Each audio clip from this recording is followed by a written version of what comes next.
우리 오후 시간에 우리 예수님의 제자들에 대해서 살펴보는데, 우리가 이 내용들을 살펴보면서 예수님께서 어떤 제자들을 데리고 다니셨으며 또 그 제자들은 어떤 모습으로 주를 섬겼는가라고 하는 것을 우리가 한번 잘 살펴야 되겠습니다. 특별히 오늘 빌립에 관해서는 이 성경에 나오는 여러 가지 에피소드를 통해서 그 빌립의 신앙적 면모와 또 그를 통해서 우리에게 주는 교훈들을 한번 생각해 보고자 합니다. 먼저 빌립이라고 하는 사람의 이름의 뜻은 말을 좋아한다. 여기서 말은 그 뛰어다니는 말 말고 그 사람의 말이죠, 말. 또 이는 베스다 출신으로 안드레와 베드로 같은 고향의 사람이었습니다. 자, 먼저 빌립 같은 경우는 장종을 일한 그런 제자였습니다. 자, 빌립의 이름의 뜻이 무엇이었다고요? 말을 좋아한다. 말을 좋아한다는 것. 그러니까 말을 좋아한다는 얘기는 어떤 수다쟁이 이런 의미가 아니라 또 말을 좀 조리게 잘하든지 아니면 아무튼 말하는 것에 있어서 익숙하다든지 그럴 겁니다. 사람마다 특징이 있어서 우리 교회에서도요. 또 말을 좀 잘하거나 말하는 걸 좋아하시는 분이 있죠. 자, 그런 분들의 특징이 무엇입니까? 말을 하기 좋아한다. 사실 말을 많이 하게 되면 거기에 따른 실수도 동반되기 마련이지만 말을 이렇게 잘 하시는 분들 같은 경우는 특성이 좀 외향성이 있고 좀 사람을 잘 사귀는 특징이 있죠. 또 누군가 말을 한다 그래도 어떤 사람은 입 꾹 다물고 있으면 좀 가서 말 붙이기도 어려운데 말을 이렇게 좀 잘하고 편안하게 해주는 분 같으면 쉽게 다가가서 말하는 것도 어렵지 않고 가능하다는 겁니다. 빌립이 바로 그런 역할을 감당했습니다. 빌립에게 있어서 그 이름 뜻대로만 말하자 그러면 빌립은 쉽게 다가설 수 있는 사람이었다는 얘기죠. 그 내용을 보게 되면 오늘 프린트 어디 받으셨으면요. 요한복음 12장 20절, 21절 말씀 내용에서 명절에 예배하러 올라온 사람 중에 헬라인이 몇이 있는데 그들이 갈릴리 베스다 사람 빌립에가 청하여 이르되 선생이여 우리가 예수를 배웠고자 하나이다 하니. 그러니까 성경에 나타나는 예수님의 제자들 가운데서 이방 선교, 해외에 나가서 이방인에게 나가서 복음을 전한 것은 이후 바울이나 그 이후로 나타나지만 실질적으로 찾아온 이방인들에게 복음을 전한 말 그대로 이방 선교가 바로 이 빌립에게서부터 시작이 되었는데 이 헬라인 즉 그리스 사람이라는 얘기죠. 유대인이 아닌 그런 외국인들이 예수님을 뵈러 나왔는데 지금 그 제자들 중에 빌립에게 와서 지금 물었다는 겁니다. 그럼 우리가 이렇게 생각하고 있어요. 제자들이 많이 있었는데 대충 누군지 모르고 아무한테나 갔는데 가서 보니까 그 사람이 빌립이었다 라고 생각하는 경우도 있겠지만 근데 우리가 어떤 목적을 가지고 어디 가려고 그러면요. 당연히 그 상황을 이해하지 않고 갈 수 있는 거 아닙니다. 예수라고 하는 사람에 나아가야겠다. 그에게 여러 제자들이 있는데 그에게 나아가려면 왜냐하면 그 당시 유대인들과 이방인들이 교제하는 것이 보편적이 아니었기 때문에 특별히 유대인들의 명절 중에 이방인이 왔다. 그 유대인들의 입장에서는 쉽게 받아들이기 어렵죠. 아마 그들에게 어떠한 정보가 있었는지 모르지만 저 빌립이라고 하는 사람에게 가자. 저 빌립이라고 하는 제자에게 가게 되면 뭔가 길이 있을지 모르겠다. 라는 그러한 아마도 그런 힌트가 없었다 그러면 빌립을 찾지 않았겠죠. 자, 그 얘기를 뒤집어 보면요. 이 빌립이라고 하는 사람은 비록 이방인이라도 평소에 어떤 교제가 없었던 사람이었겠죠. 그 사람이라도 쉽게 다가올 수 있을 만큼의 사람이었다라고 하는 겁니다. 그러니까 이제 우리가 사람들도 보면 인상이 조금 험하신 분들 같으면 좀 다가기 어렵고 그렇지만 또 어떤 분들은 좀 인상이 좀 서글서글하니 또 말도 편안하게 한다. 그런 사람들을 통해서 뭔가 물꼬가 튀는 겁니다. 그러니까 말을 많이 하고 좋아한다고 해서 100% 옳다라고 말할 수 없지만 그러나 말을 잘 하는 사람에게서는 그게 또 하나의 장점이 되는 겁니다. 물론 말을 잘 하지 않고 침묵하고 과묵한 것도 또 하나의 장점이 될 수 있겠죠. 그런데 분명한 것은 우리가 주 앞에 쓰임받는 제자들 되려면 여기 계신 분들이 다 동일한 능력치가 아니니까요. 하나님께서 우리 각자에게 주신 그러한 장점들을 가지고 우리가 충분히 쓰임을 받아야 되겠습니다. 그러니까 하나님께서 우리에게 어떠한 일을 할 수 있게 하시는가. 그것이 우리에게는 하나의 장점이 되는 거예요. 하나님 나에게 무엇을 주셨는가. 다른 사람보다 좀 더 할 수 있고 다른 사람들보다 좀 더 많이 할 수 있고 잘할 수 있는 것들이 하나님 우리에게 주신 그러한 좋은 일이 쉽게 말해 은사잖아요. 달란트. 근데 우리가 그것을 주를 위해서 충분히 쓰게 되면 잘하는 거지만 그렇지 않은 것을 쓰지 않으면요. 예수님께서 달란트를 주고 1달란트, 2달란트 그런 종들이 했던 말과 똑같은 겁니다. 분명 1달란트를 주었는데 그거 얼마 안 된다고 생각하고 땅에 묻어뒀다가 이거 가져가세요? 악한 종아, 악하고 게으른 종아. 하나님께서 우리 각자마다 주신 달란트가 분명히 있습니다. 그러면 각각 역할에서 각자의 자리에서 제 역할을 감당해 주는 게 중요해요. 이 빌립이라고 하는 사람은 분명 사람들이 쉽게 친근하게 다가올 수 있는 그런 성품이 있었기 때문에 이런 사람들은 전도함에 있어서도 아마 다른 사람들보다는 더 탁월했을 겁니다. 하나님께서 만일 내게 말을 잘할 수 있는 그런 은사를 주었다. 그러면 말이 많아지면 실수도 많아질 수 있지만 그 말하는 걸 통해서 사람들에게 다가가기도 하고 또 쉽게 다가설 수 있도록 마음을 열기도 하고 그러한 모습을 가지고 우리가 주께서 우리에게 주신 은사를 가지고 쓰임을 받아야 됩니다. 이 헬라인들이 이 빌립에게 다가온 것만 아니라 이 빌립 자체도 누군가에게 다가서기를 꺼려하거나 어려워하지 않고 쉽게 다가섰다라고 하는 것을 또 알 수 있는데요. 요한복음 1장 45절에 보게 되면 이런 말씀이 있습니다. 빌립이 나다나엘을 찾아 이르되 모세가 율법에 기록하였고 여러 선지자가 기록한 그 일을 우리가 만났으니 요셉의 아들 나사렛 예수니라. 예수님께서 빌립을 부르신 이후에 이 빌립이 누구를 찾아갔는가 하면 나다나엘을 찾아갔습니다. 자, 나다나엘이라고 하는 이름은 나중에도 나옵니다. 자, 이 나다나엘을 찾아가서 안드레가 베드로를 찾아가서 예수님을 전했던 것처럼 이 빌립도 나다나엘을 찾아가서 지금 내가 예수를 만났다 라고 지금 전해주고 있습니다. 뿐만 아니라 이 나중에 이방인들이 와가지고 우리가 예수를 뵙고자 합니다 했을 때 빌립이 독단적으로 끊거나 오케이 하거나 하지 않고 또 안드레를 찾아가지고 의논한 후 예수님께 데려갔는데 이 빌립이라고 하는 사람은 자기에게 찾아오는 사람도 있었고요. 또 이 빌립 자신도 다른 사람들에게 찾아가고 그들과 함께 이야기 나누고 어떻게 보면 소통이라고도 말할 수 있겠죠. 이런 것이 있었던 그런 제자였다는 겁니다. 그러니까 우리가 빌립과 같은 그런 마음을 갖다 그러면 똑같은 건 아니겠지만요. 똑같은 건 아니겠지만 하나님께서 우리에게 주신 그러한 은사와 그 재능과 그 달란트를 가지고서 우리가 지혜를 잘 감당해 줘야 되겠습니다. 이 각자의 역할들이라고 하는 게 있어요.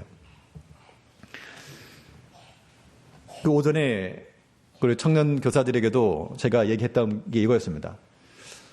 여러분들이 지금 이 교사라고 하는 것들을 감당하고 있으니까 그래도 이렇게 때로는 대표 기도도 하게 되고 때로는 가르치기도 하게 되고 만일 이런 거 안 하면 여러분들이 언제 대표 기도 한번 해보겠냐고 아니면 언제 나서서 성경을 가지고 아는 척이나 해보겠냐고 함께 성장하는 거다. 함께 성장하는 거. 그렇기 때문에 그러한 자리들 그러한 위치들 이거 귀한 거니까 이것도 하나님께 주신 기회다. 섬길 수 있는 그런 기회요. 또 그런 위치 가운데서 우리에게 직분을 주신 그런 하나님께서 우리에게 주신 것인 줄 알고 그거 가지고 우리가 충분히 일해야 된다. 충성해야 된다라고 권면을 했는데 그러니까 우리가 교사들은 그런 걸 기억해야 됩니다. 내가 무슨 가르칠 만한 자격이 안 되는데요. 조건이 안 되는데요. 여러분들 교사가 가르치는 게 아니고 같이 배우는 거예요. 배우는 거. 배우면서 가르치는 겁니다. 아니면 예수님의 제자들 보시라고요. 예수님께서 뭐 신학교 졸업한, 수석으로 졸업한 베드로를 데려간 게 아니잖아요. 아니, 그냥 물고기 잡던 사람들 현장에서 따라오너라. 그 가운데 누가 어떤 배운 사람 누가 있으며 훈련받은 사람 어디 있었습니까? 이 주님과 함께 다니다가 같이 배웠고 같이 성장하였고요.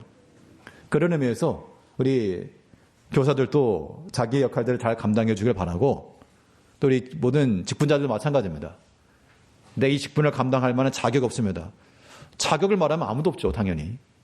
그런데 우리는 예수님께서 이 제자들을 불러가지고 주의 일에 쓰임받게 하신 거니까 자격이 없음을 아시고, 자격이 없지만 그래도 우리를 부르신 그 하나님의 은총을 기억하면서 우리가 주의 일에 쓰임을 받아야 됩니다. 갈라디 2장 9절에서는 또 기둥같이 여기는 야고보와 게바와 요한도 내게 주신 은혜를 알므로. 이건 바울을 가리키고 있는데요. 바울은 예수님을 직접 따라다녔던 제자는 아니었습니다. 그러니까 어떻게 보면 교육적 훈련을 받은 사람이라 그러면 예수님께서는 바울을 택했어야죠. 바울 같은 그런 학식이 있고 학문이 있고 모든 체계가 있고 논리가 있고. 그런데 예수님께서는 이 범사에 학문이 없는 것처럼 인식이 되었던 이 어부들을 불러가지고 제자를 삼으셨다. 그러면서 예수님께 주의를 하신 거예요. 또 이 바울은 말하기를 이 야고보와 게바와 요한도 내게 주신 은혜를 알았다. 이 말인즉슨 다른 제자들과는 달리 나에게 주신 은혜다, 그 얘기입니다. 그건 이방 선교였죠. 이방인들 향한 그런 선교는 내게 허락하신 거라. 그 때문에 이방 선교하면서 유대인들에게 무슨 좋은 말 들을까, 이거 생각한 게 아니었습니다. 비록 유대인들로부터의 박해가 있었고 오해가 있었지만 이방인들을 향한 그러한 선교적 사명을 바울은 잘 감당을 했고, 또 그것이 있었기 때문에 이 야고보나 베드로나 요한과 함께 이 일이 이루어진 겁니다. 다 똑같은 일을 했다 그러면 원팀이 될 수가 없겠죠. 우리가 교회적으로도요, 서로 다른 사람들이 있다는 것 자체가 어떨 때는 갈등의 요소가 될 수 있습니다. 왜냐하면 생각이 다르고 행동이 다르기 때문에 갈등이 될 수 있지만, 그러니까 어디까지나 하나님께서 원팀으로서 일하게 하신 거니까요, 반드시 우리가 서로 반대하지 마시고 서로 쳐내지 마시고, 아니, 오른손과 왼손이 서로 다른 반대에 있어도 각자 역할을 감당해야 되잖아요. 그렇다고 이거면 잘라낼 수 없는 것처럼요, 이 전체의 주인은 하나님이시니까 혹시라도 성향이 다르다, 혹은 생각이 다르다, 판단이 다르다, 그러면 그거 그냥 그대로 인정하셔야 됩니다. 그대로 인정하시면서 내게 주신 은혜, 내게 주신 그런 은사, 내게 주신 사명, 그것을 가지고 우리가 죄를 잘 감당하면 돼요. 그럼 그게 가장 아름다운 일을 하는 겁니다. 각자의 포지션에서 각자의 위치를 가지고. 뭐 큰 일이냐 작은 일이냐, 이것은 사람이 생각하는 거지, 그 모든 일에 대한 판단은 하나님께서 하신다. 그렇기 때문에 작은 일이라고 멸시하지 마시고 우리가 하나 앞에서 충성된 마음을 가지고 하는 거 굉장히 중요합니다.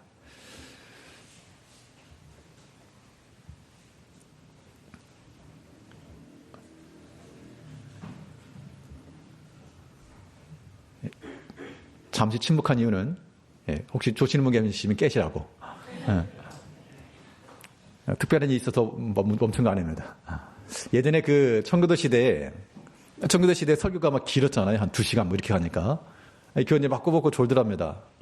근데 그 당시 어떤 직책이 하나 있었는가 하면, 비너라고, 비너.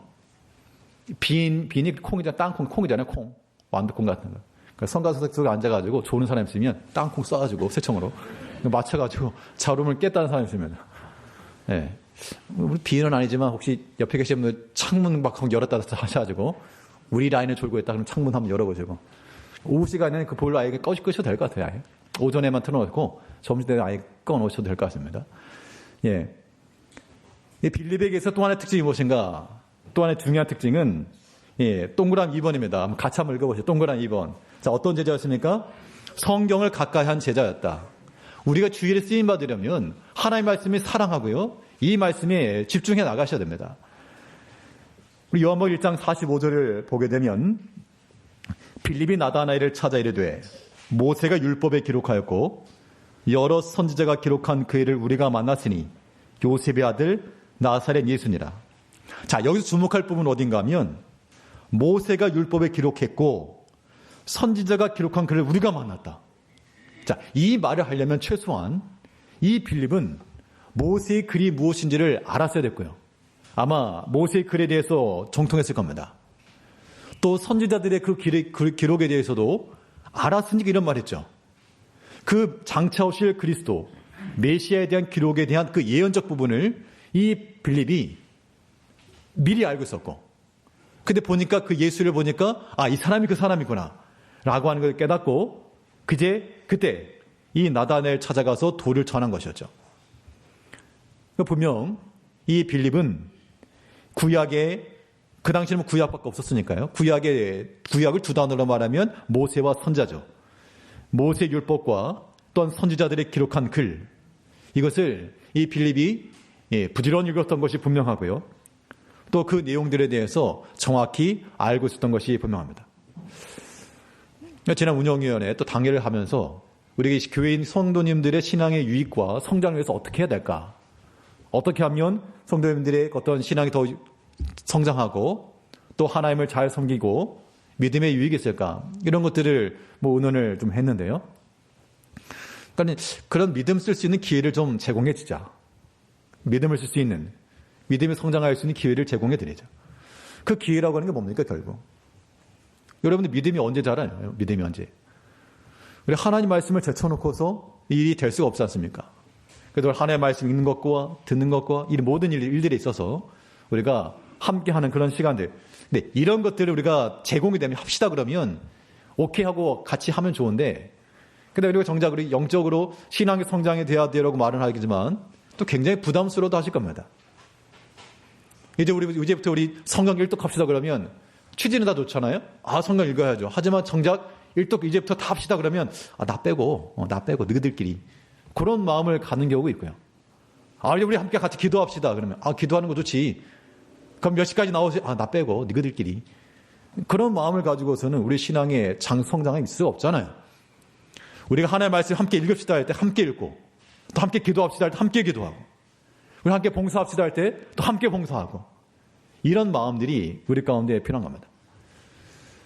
가장 중요한 것은요, 우리 영혼을 살리는 하나님의 말씀에 대해서 우리가 날마다 묵상하시고 그 말씀을 읽으시고 들으시고, 이것들이 항상 반복적으로 나와야 됩니다. 하나님의 말씀을 사모하 먹고 하나님의 말씀을 가까이 하지 않은 그 성도라 말할 수도 없죠. 우리가 분명히 아는 대로 시편 1편 1절에서 2절을 보게 되면 복 있는 사람은 어떤 사람이냐? 이걸 하지 않고 오직 여호와의 율법을 즐거하여 그 율법을 주야로 묵상하는도다. 하나님의 말씀을 묵상하는 자, 그는 복 있는 자라 그랬습니다. 여러분들 가운데 어떤 어려움에 처하신 분들 계시면 마음이 괴롭거나 근심이 있거나 속이 상하거나 그 아픈 마음을 위로해 줄 사람이 누가 있습니까? 누가 위로 못 해주죠. 사람은 절대 완전한 위로를 해줄 수가 없습니다.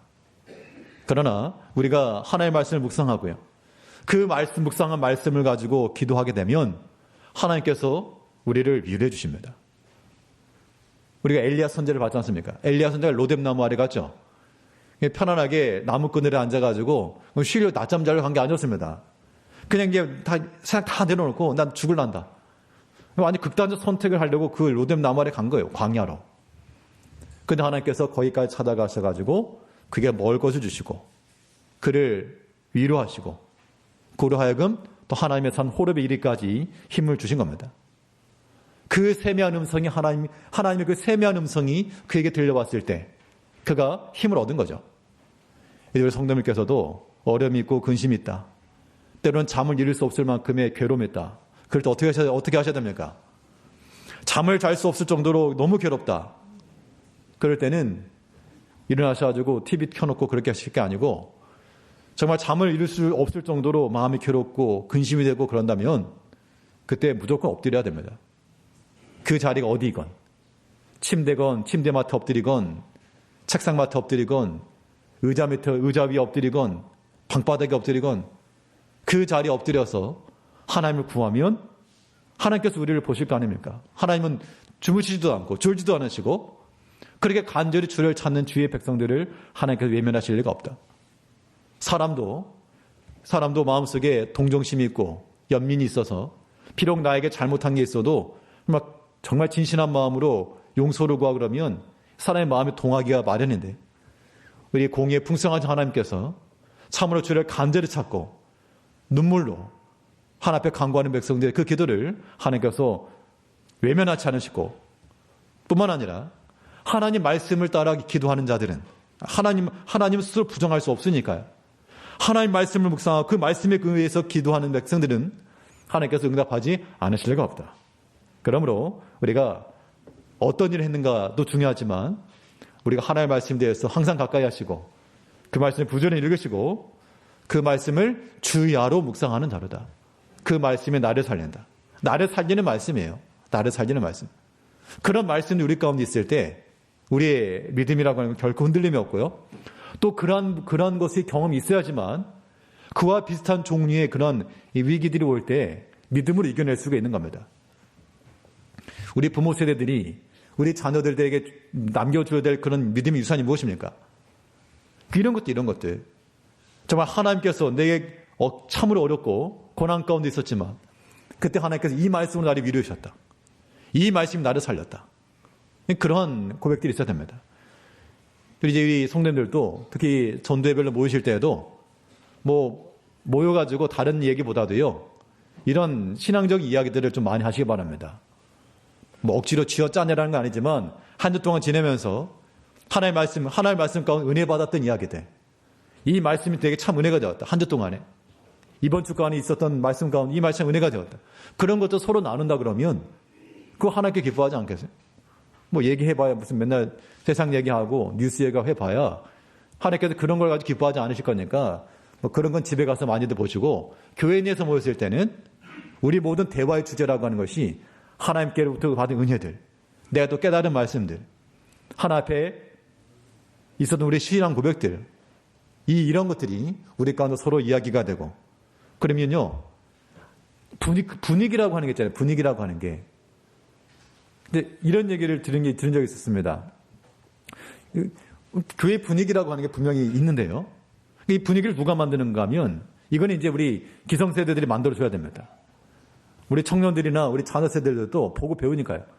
만나가지고 맨날 하는 얘기가 세상 얘기고 먹는 얘기고 노는 얘기고 잃어버리면 아이들이 뭘 보고 외우겠습니까? 청년세대들이. 근데 우리 부모 세대에 모아가지고 하나님의 일을 하고 말씀에 관한 이야기를 나누고 묵상 이야기를 하고 서로 신앙이 권면해주고 이것들이 우리 자연스럽게 전달되는 겁니다. 이러한 막중한 사명이 있는 줄 알고 우리가 어떤 것보다도 주의 말 상상히 가까이 하고 사모하며 하나님의 말씀을 주야로 묵상하며 성경을 가까이 하는 이러한 삶을 살아가는 우리 제자들이 되어야 되겠습니다. 이게 약간은 네거티브적인 건데요. 이건 지금까지 두 가지는 좀 긍정적 측면에서 얘기했다 그러면 조금은 이 빌립 사도에 대한 약간 부정적인 평가로 보일 수 있지만 우리는 이걸 부정적으로 보지 않고 약간 긍정적으로 한번 해석을 보겠습니다. 세 번째로 특징은 합리성을 추구했다라고 하는 것인데 좀 신중함과 또 이성적 판단과 이게 행동이라고 하는 게 그냥 감정에 휘둘리지 않고 좀 생각과 이 깊은 사고가 포함되어 있었다라고 우리가 일단 이해할 수 있습니다. 요한복음 12장 22절에서는 빌립이 안드레에 가서 말하고 안드레와 빌립이 예수께 가서 여쭈었다. 그러니까 헬라 사람들이 어떤 이방인이 빌립을 찾아왔을 때 자기 선에서 커트 이것도 아니었고 오케이 따라와 이것도 아니었고 안드레를 찾아가지고 한 번 더 더블 체크한 그러니까 어떤 측면에서는 조금 신중한 그런 측면을 기울인 거죠. 그러니까 어떤 우리가 주의 일을 함에 있어서 어떤 진리에 관계된 것이면 우리가 당연히 그 말씀대로 순종해야 되겠죠. 그런데 그 외적인 여러 가지 일들을 행함에 있어서는 이러한 신중함을 가지고 하는 것도 유익한 겁니다. 왜냐하면 실수 없이 하는 게 중요하니까요. 빌립보 2장 14절에서 모든 일을 원망과 시비가 없이 하라 그랬으니까 우리가 한 번 생각하는 것보다는 두 번 생각하는 게 더 좋고요. 한 사람과 의논하는 것보다는 두세 사람과 함께 또 의견 나누는 것도 중요하고요. 물론 의견이 많아진다고 해서 뭐 다 좋다라고 말할 수 없지만 여러 가지 신중함을 기할 수 있다라고 하는 거, 그거 필요한 거기도 합니다. 그렇기 때문에 우리가 하나님의 교회 내에서요, 서로의 상반되는 그런 주장들이 있다 그러면 우리 보완으로 알아내, 보완책으로. 성격이 급한 사람은 여유 있는 사람, 이걸 저렇게 느리 터졌다 그렇게 하면 볼 게 아니라 그 사람이 또한 우리가 보완점을 삼을 필요가 있죠. 또 성격 여유로운 사람은 이 민첩한 사람에 대해서 저거 생각 없이 저런다 그러지 말고 민첩함이 있다라고 하는 것을 또 보완제로 삼아야 되겠죠. 그것이 우리가 주의를 이루는 방법이 되겠습니다. 그런데 여기서 이 빌립이 했던 이 말 속에는 이 신중함과 합리주의가 중요하긴 한데 하나님의 말씀을 순종해 나가는 측면에 있어서는 여기는 사람 이성과 합리주의가 들어갈 자리는 없습니다. 우리가 다른 일을 이루어감에 있어서 어떻게 일을 이루어갈까, 그 지혜를 모으는 과정에서는 함께 이야기 나누고 신중하고 합리적 판단이 필요하겠지만 하나님 말씀에 대해서는요, 사람의 이성적 판단과 합리성은 빼는 것이 오히려 합당한 겁니다. 믿음의 논리라는 얘기죠. 요한복음 6장 7절을 보게 되면 예수님께서 빌립에게 이런 말씀을 이렇게 시험합니다. 오병이어 사건 전인데요. 우리가 어디서 떡을 사가지고 이 사람들 먹일까? 그랬더니 이 빌립이 하는 말이 각 사람으로 조금씩 받게 할지라도 200데나리온의 떡이 부족하리이다. 자, 이 말은 어떻게 보면 빌립이 틀린 계산은 아니었는데요. 이것은 예수님을 온전히 그 능력을 온전히 신뢰하지 못하고 깨닫지 못한 결과인 거죠. 이겁니다. 어디서 떡을 사서 먹게 할까 했더니 빌립의 대답은 200데나리온이요. 어디서라고 물어봤는데 200만 원이요. 이렇게 얘기한 건 똑같은 거거든요. 이 말씀 묵상하면서 이런 생각을 해본 적이 있습니다.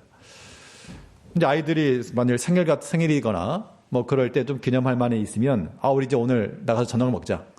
그럼 이렇게 물어볼 수 있겠죠. 오늘 우리 어디 가서 저녁 먹을까? 이렇게 만약에 물어봤다 칩시다. 그럼 이제 막내 아이는 말하기를 저 회전초밥이요, 계란초밥이요, 이렇게 말할 수 있거든요. 식당의 이름을 대면서 거기 가고 싶어요. 왜 어디 가서 먹을까 그랬으니까 우리 저기 초밥집 가요. 뭐 그렇게 얘기할 수 있겠죠. 근데 이제 나이가 든 첫째 아이는 이렇게 말한 겁니다. 우리 어디 가서 저녁 먹을까 그랬더니 아빠 괜찮겠어요? 돈 많이 드는데 괜찮겠어요? 그렇게 한번 대답해다 치자고요. 그럼 첫째 아이는 조금은 좀 그걸 철이 든 거잖아요. 현재 상황을 좀 이해하고 이 아빠 돈도 없으면서 저런다고, 그런 상황적 부모를 조금 이해하는 마음이긴 한데, 그런데 물론 이제 실제적인 가정에서는 그렇게 생각할 줄 아는 게 조금 철이 든 걸 하고요. 근데 어린 아이가, 막내 아이가 어디 가고 싶어요 라고 말한 것은 이 부모가 믿은 거잖아요. 그 능력치를. 우리가 하나님에 대해서, 사람에 대해서는 그 상황을 보면서 말하는 게 지혜인데, 하나님에 대해서는요, 어린 아이, 막내 아이처럼 말하는 것이 더 탁월한 겁니다. 예수께서 말씀하시기를 어디서 떡을 사서 먹이게 할까? 이 말인 즉슨 돈의 문제가 아니라 그 얘기인데, 200데나리온이요. 돈 얘기가 나왔다는 겁니다. 그의 이성적 판단과 합리주의적 사고가 도리어 하나님의 능력을 가로막는 경우가 된 것이죠. 우리는 문제를 접근하는 방식으로서의 믿음이 필요한 겁니다. 그러니까 우리 어떤 물질로서, 돈으로서 일하는 게 아니라 믿음을 가지고 일하는 거죠. 그럼 돈이 필요 없습니까?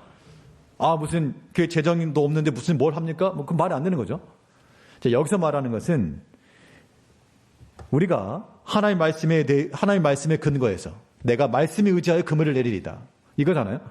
그러니까 내 경험상 보게 되면 지금 뭐 해봐야 소용없지만 하나님 주의 말씀을 의지해서 그물을 내리겠습니다. 사람의 사고, 합리적 판단, 이성적 판단이 작용하지 않고 오직 그 말씀에 의지하여 행하겠다. 이제 우리가 모든 일에 있어서 신중함과 또 주의 깊음, 이것이 필요하긴 하지만 하나님의 말씀을 순종함에 있어서는 사람의 생각을 덧붙이지 마시고요, 하나님의 능력을 온전히 더 신뢰해야 됩니다. 이게 이 믿는 백성들이 갖춰야 될 여인 거죠. 그리고 마지막으로 오늘 본문에 나온 것처럼 이 빌립에게 있어서 하나의 특징은 빌립 영적 성장을 추구했다는 겁니다. 그러니까 부정적 의미로 보게 되면 하나님을 보여주세요, 참 어린 수준이다, 그렇게 볼 수 있지만 여러 성도님들 가운데 하나님을 좀 보여줬으면 좋겠다. 그렇게 생각하시는 분이 있는데, 물론 우리가 성경적 지식을 놓고 보면 하나님 영이시기 때문에 볼 수 없는 자시잖아요.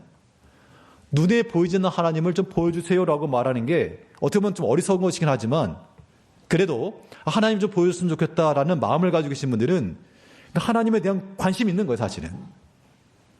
하나님을 좀 보여주세요. 그런 말 누가 합니까? 하나님에 대한 관심 있는 사람이 하는 거거든요. 비록 그 지금 현재 수준이, 영적 수준이 이 믿음의 지식이 비록 낮은 단계일지라도 점점 하나님을 알아가는 것이죠. 하나님에 대한 관심을 갖는 것이고. 잠언에 보게 되면 잠언 8장 17절에서는 나를 사랑하는 자들이 나의 사랑을 입으며 나를 간절히 찾는 자가 나를 만날 것이니라. 하나님을 본다고는 하지 않았으나 나를 간절히 찾으면 만날 것이다. 이거 분명 약속이죠. 하나님 영이시기 때문에 눈으로 볼 수는 없으나 간절히 찾는 자들에게는 만나줄 것을 약속하신 겁니다. 결과적으로 이렇게 하나님을 보여주세요, 이렇게 말했더니 빌립이었지만, 믿음의 수준이 낮았지만요, 나중에 그가 이 선교사가 되고 복음을 전하다가 히에라폴리스에서 순교했다라고 전해집니다. 이 마지막 죽음 전에, 그러니까는 베드로는 거꾸로 십자가에 못 박혔다 그러는데 이 빌립은 전해지는 바에 의하면 기둥에 거꾸로 못 박혔다 그랬습니다. 그러면서 유언으로서 내가 만일 죽거든 내 시신을 세마포로 감싸지 마라. 내가 예수님과 어떻게 똑같이 세마포로 감싸겠는가? 갈대로 나를 감싸라. 그렇게 유언을 했다라고 전해지죠. 예수님을 따라 다녔던 그 제자들이 그 당시에는 훈련받은 것도 없고 다 부족하고 약했지만, 그러나 그 마지막에 다 순교했습니다. 주를 위해서요. 이제 우리가 하나 앞에서 또한 주를 따르는 제자들이 되어서 빌립과 같이 또 그가 가지고 있는 재능과 장점을 가지고 일하기도 하고, 또 성경 말씀을 또한 사랑하며 가까이 하고, 모든 것에 원망과 시비가 없이 또 주의 말씀에 대해서 철저히 순종하여 모든 영적 성장함에 이르는 참으로 우리도 주를 따라가는 주의 제자들이 되기를 힘쓰는 성도님들 되시길 바라겠습니다. 예, 기도하겠습니다.